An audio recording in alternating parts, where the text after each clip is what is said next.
Have you ever wondered why that woman at the coffee shop keeps asking you about your weekend plans, or why your neighbor always seems to need help with something right when you're outside?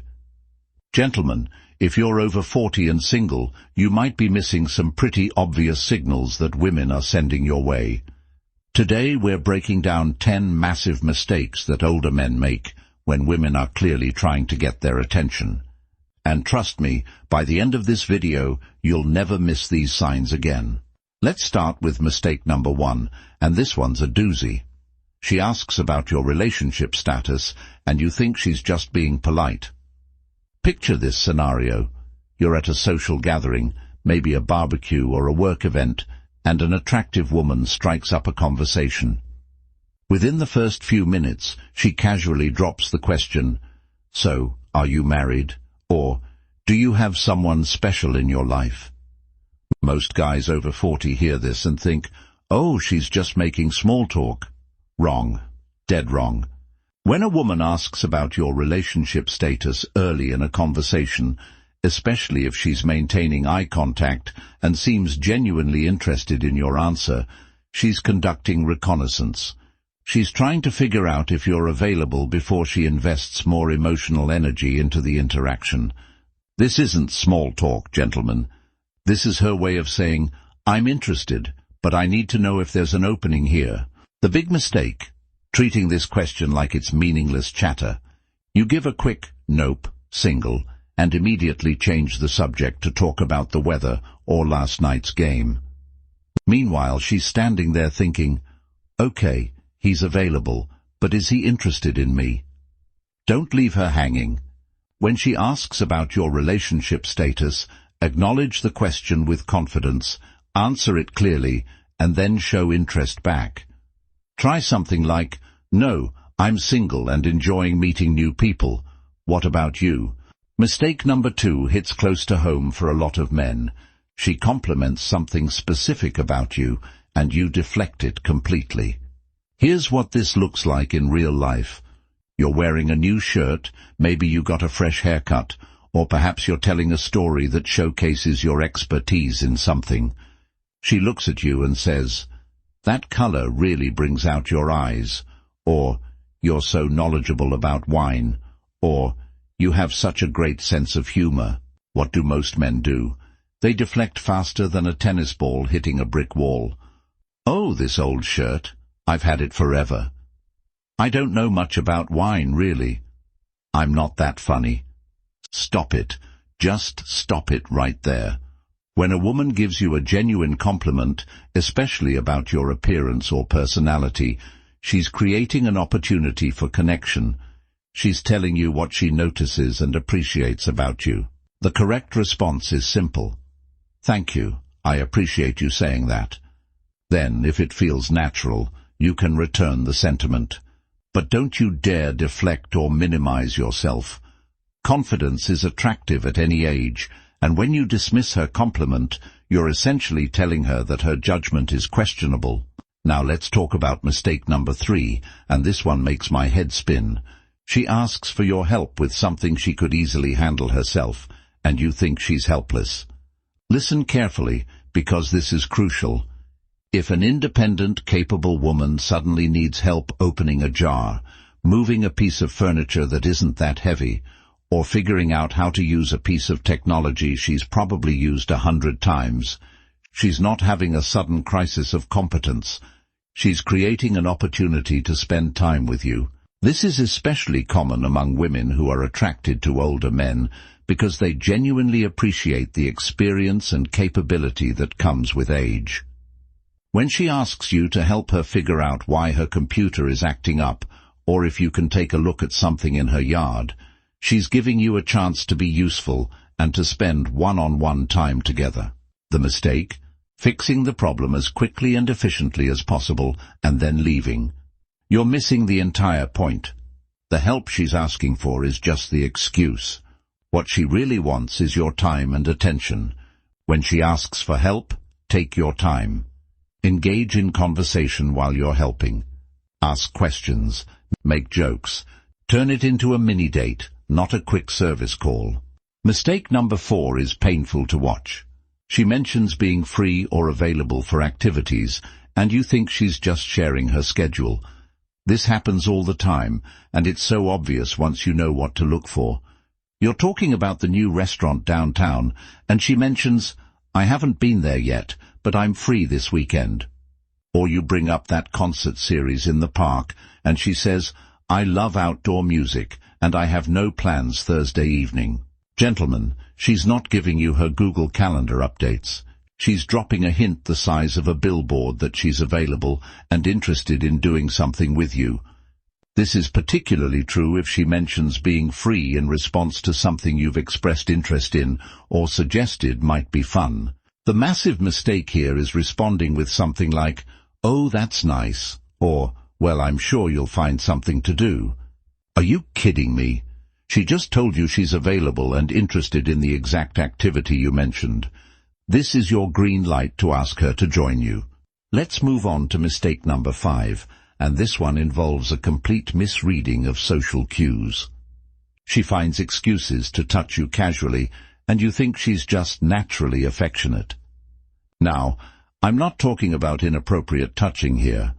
I'm talking about the light touch on your arm when she's making a point, the brief hand on your shoulder when she's laughing at your joke, or the way she might brush against you when she's reaching for something.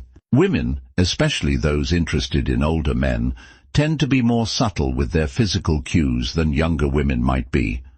A mature woman who's interested in you will find small, socially acceptable ways to create physical contact.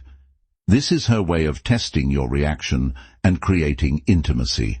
The mistake: treating these touches as completely platonic or worse, backing away like she has a contagious disease.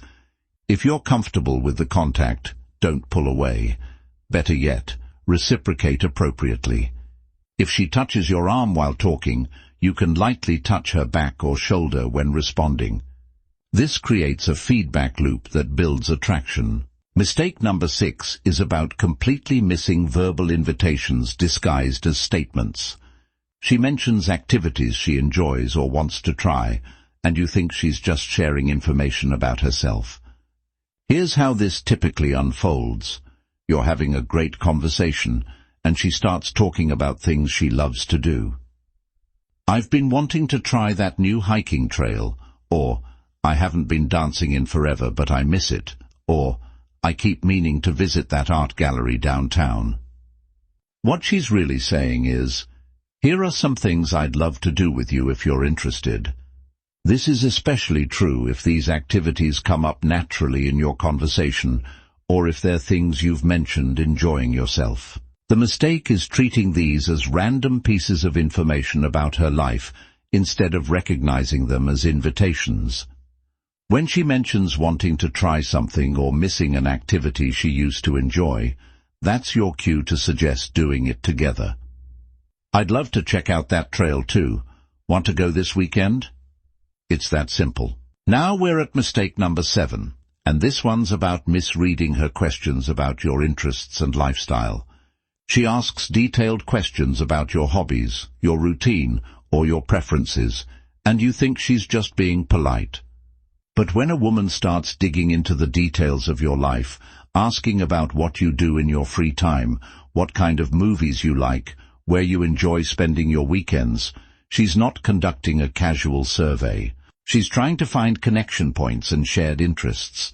She's also trying to understand how she might fit into your life and what you two might enjoy doing together.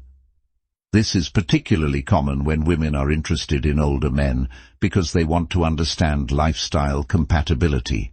The huge mistake here is giving short, surface-level answers without reciprocating the curiosity. When she asks what you like to do on weekends, don't just say, "Golf and watch TV." Expand on it. "I play golf Saturday mornings with some friends. Then I usually catch up on shows or read. I love finding new restaurants too. What about you? What does your ideal weekend look like?" Turn it into a conversation, not an interview. Mistake number 8 involves completely missing the significance when she remembers details about previous conversations. She brings up something you mentioned before, and you think she just has a good memory. But when someone is genuinely interested in you, they pay attention to what you say. If you mentioned your dog's name in passing last week, and she asks how Max is doing this week, that's not coincidence. When she remembers that you have a big presentation coming up, or that you were worried about your daughter's college applications, or that you mentioned loving that obscure band from the 80s, she's showing you that what you say matters to her. She's been thinking about you between conversations. The mistake is not recognizing this for what it is, and not reciprocating. If she's remembering details about your life, you should be doing the same. This shows that you're equally invested in getting to know her. Moving on to mistake number 9, and this one's about missing the signs when she makes herself regularly available in your vicinity. She suddenly starts showing up where you are frequently, and you think it's just coincidence. Maybe you always grab coffee at the same place Tuesday mornings, and suddenly she's there too. Or you mention that you walk your dog at the park every evening, and she starts jogging there around the same time. This isn't stalking, gentlemen. This is strategic positioning. She's creating opportunities for natural interactions because she enjoys your company and wants to see more of you. Women who are interested in older men often prefer this subtle approach over more direct methods. The mistake is treating these encounters as random coincidences instead of opportunities. When you keep running into her in these situations, engage, make conversation. Eventually suggest meeting up intentionally instead of leaving it to chance. Finally, mistake number 10, and this might be the most important one. She gives you her contact information easily or suggests staying in touch, and you think she's just being friendly. When a woman gives you her phone number, social media information, or email without you having to ask, or when she suggests you should stay in touch or let her know how something goes, she's opening a communication channel because she wants to hear from you. This is especially significant if she gives you multiple ways to contact her, or if she mentions specific reasons you should reach out. Text me and let me know how your son's game goes, or here's my number in case you want to check out that restaurant together sometime. The massive mistake is not using this information or waiting weeks to reach out. When someone gives you their contact information and a reason to use it, they expect to hear from you relatively soon. Don't overthink it. Send that text. Make that call. Follow through on the connection she's trying to create. Here's the reality that many older men don't realize. Women who are attracted to mature men often use more subtle approaches than what you might have experienced when you were younger. They're not going to hit you over the head with their interest. They're going to create opportunities, drop hints, and wait for you to pick up on their signals. The good news is that once you understand these patterns, you'll start seeing them everywhere. That woman at the gym who always seems to need help with the same machine. The neighbor who finds reasons to chat whenever you're outside. The colleague who always asks about your weekend plans. They're not just being friendly, they're being interested. Remember, confidence and awareness are attractive at any age. When you start recognizing these signals and responding appropriately, you'll find that dating and connecting with women becomes much more natural and enjoyable. Don't let these opportunities pass you by because you're misreading the signs. So, gentlemen, which of these mistakes have you been making? Have you been missing signals that now seem obvious? The awareness you've gained today is going to change how you interact with women going forward. Trust me on this one.